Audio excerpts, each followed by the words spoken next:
What is the best rivalry in college football? When we reach the Thanksgiving weekend for the college football season, it means the season is winding down and there are not many games remaining. However, games between rivals are some of the best in the season. There's so many big time matchups. They all mean so many things, whether it's for coaching, whether it's playoff positioning, getting to a bowl game, it could be trophies, or it could be bragging rights. And so this is a hard question to answer, but Kyle, I want to ask you, what is the best rivalry in college football today? Steven, the best rivalry game of them all is the game. Of course, talk about Ohio State, Michigan. We're going to see this coming Saturday, and just the history between these two teams. 120 meetings, almost 20 national titles between them, and you really hone in on the recent history of these two teams, the last two to win the national championship. And of course, Michigan has dominated the recent history of the series. It's won 4 in a row, and last year an 8-win. Not the best Michigan team. Any Michigan man would go ahead and tell you that. And they go and beat Ohio State. There was that panic in Columbus in that period between the game and the start of the college football playoff, and then you see what Ohio State goes and does on their path to winning it all. But that just kind of shows that like many rivalry games, anything can happen in the game. And looking ahead to this weekend, Ohio State is going to Ann Arbor as almost a double-digit favorite. Michigan could probably make the college football playoff with a win over what would be the number one team in the country. It'd be a 10-2 Michigan team with the best win of any team. So what are you looking forward to this weekend in the game, in the 121st meeting of the game?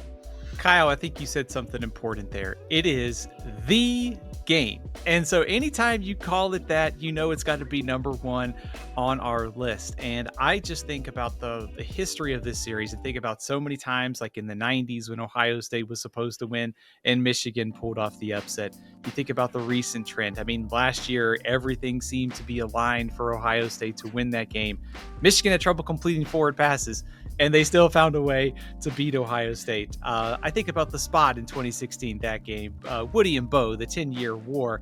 The fact that, they don't want to call them Michigan and Ohio State. It's that team up north. It's Ohio. So it is a bitter and very brutal rivalry game. And I think what I'm looking forward to most this season is just seeing, can Ohio State end the streak? I mean, Michigan has such an advantage in recent years against the Buckeyes. And it's like, Michigan's kind of in Ohio State's head. There's a lot at stake beyond this game. I mean, if Ohio State loses this game, they could replicate what they did last year and go to the national championship. As odd as it sounds, the loss last year to Michigan really sparked Ohio State. So now I'm looking at this game going, can Ohio State just get over the hump?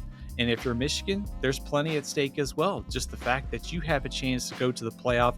And also, most importantly in these games, it is about bragging rights. And if Michigan can beat Ohio State for another year where all the advantages seem to be on the Ohio State sideline, Michigan is going to own bragging rights again and continue their recent dominance in this series.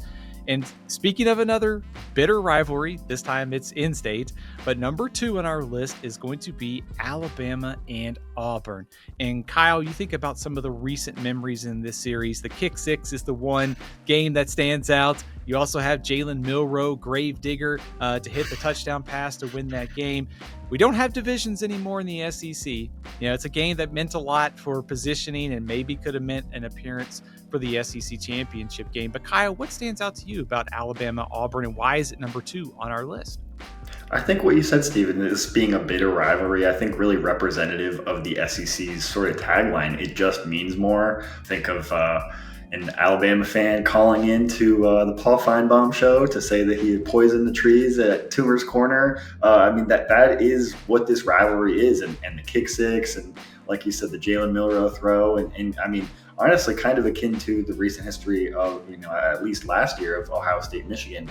Auburn has not really been a great team for the last 5 years and have had some college football playoff bound Alabama teams on the ropes. And this year, the rivalry going back to Jordan-Hare Stadium, and some funky things tend to happen down in the city on the plains in this rivalry. Alabama, the odds makers sort of respecting at least the potential. I mean, this is an Auburn team that has fired its coach, has a great defense, has had some real struggles moving the ball, and Alabama looked like at points like maybe one of the best teams in the country beyond the week one loss to Florida State. And this is, at least the folks in Vegas expect this to be another tight game. And I think that's just respect to the history of this rivalry, and also just Alabama having to go on the road into a venue where, they haven't always had the the best success, despite, even kind of the records being lopsided. This is another game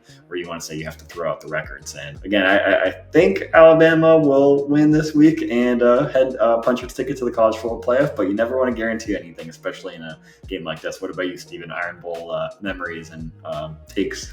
Kyle, I think the biggest thing going into this weekend's game is just the fact that everything is on the table for Alabama. You look at what a potential berth in the SEC championship game, what it means potentially for the college football playoff. If they lose this game, be 9-3 outside the playoff, that's a pretty disappointing back-to-back season start to Kalen DeBoer's tenure. And so there's no pressure on Auburn. They're like in the best case scenario. No one expects them to win. They're at home. If they win, they go to a bowl game.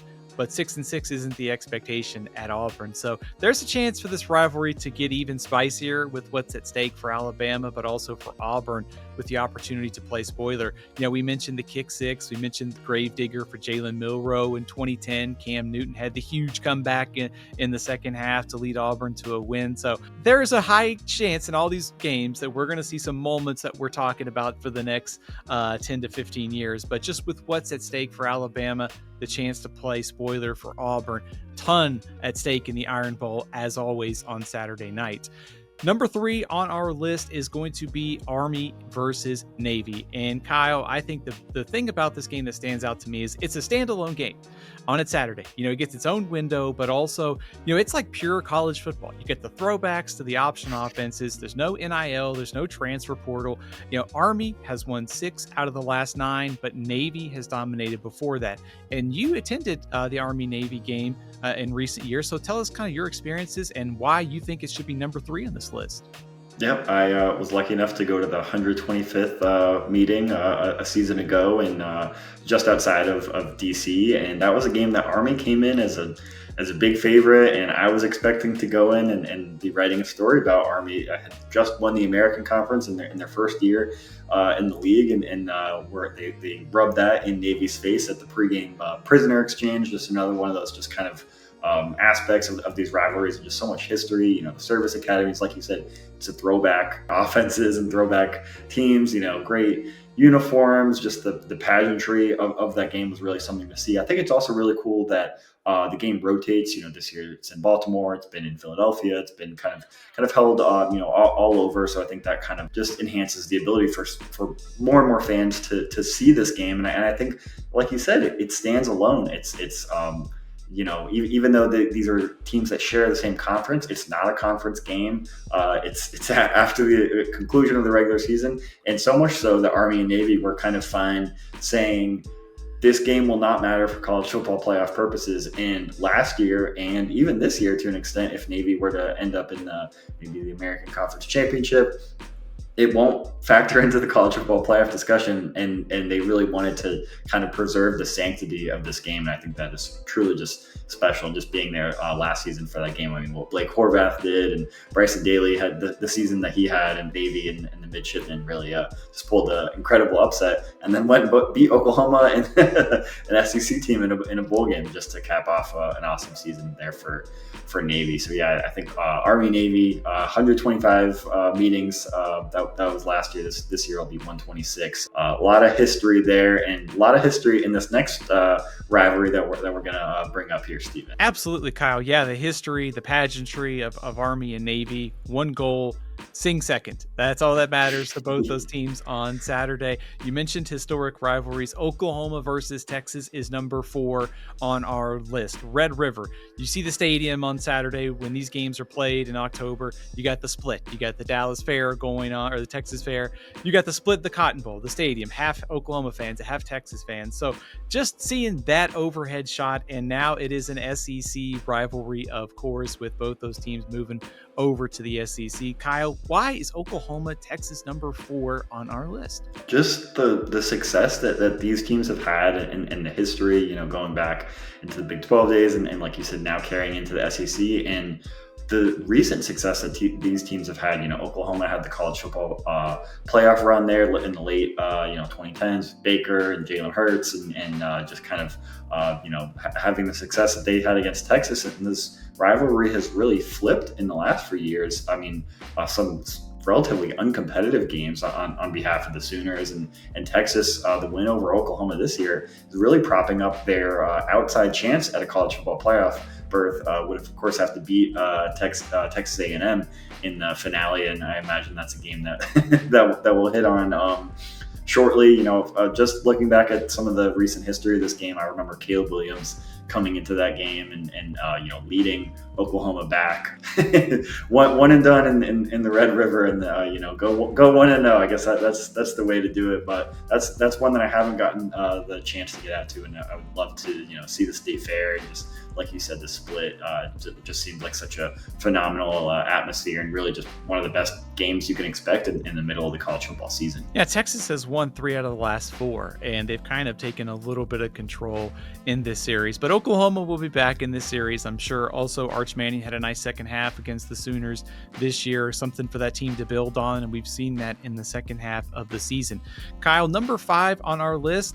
It's kind of a little bit of Texan travel for this rivalry, but it is USC and Notre Dame. Kyle, why is USC Notre Dame one of the top rivalries in college football? Again, Steven, the success that these teams have had, some national championships, Heisman winners, and honestly, just looking at the product on the field is aesthetically one of the most pleasing uniform matchups, the helmets. Also, what kind of makes it, at least this year and next year, kind of so special and also sad, is that this rivalry could be coming to an end. There's no games on the schedule between the Fighting Irish and the Trojans after 2026. I think we all want to see that, the history of that game continue. The Notre Dame has been phenomenal last season and into this year.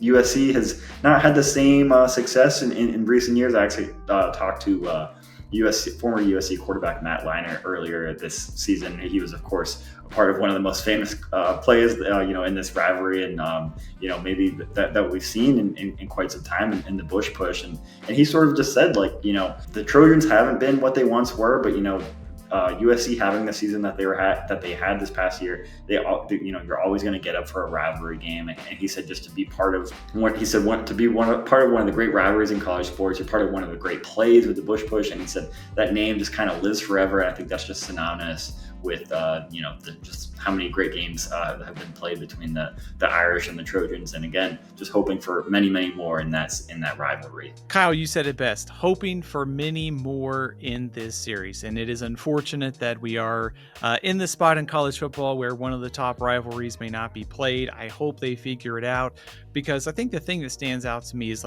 history and pageantry. You got this team from Indiana, South Bend.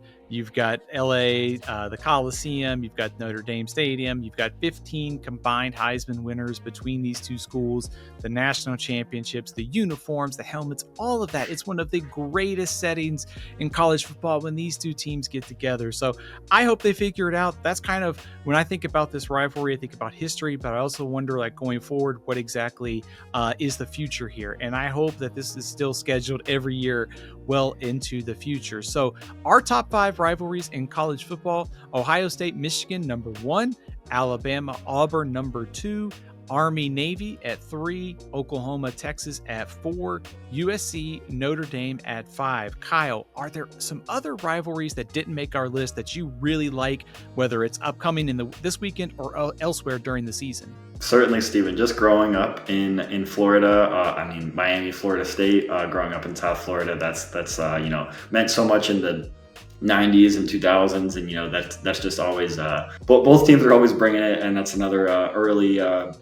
Typically a game that we see earlier in the season, and Florida State, and of course the Florida-Georgia game, or the Georgia-Florida game, depending on your rooting interest. And the world's largest outdoor cocktail party. That's another game that Georgia has really dominated here for the better part of the last 5 years. But again, a pretty bad Florida team this season, kind of giving the Bulldogs a run for their money. Alabama, Tennessee, the third Saturday in October. I mean, that's been really special just kind of to see Tennessee get over the hump there a few years ago. So yeah, those are just a few that come to mind. Looking ahead to this weekend, like we mentioned earlier, Texas A&M.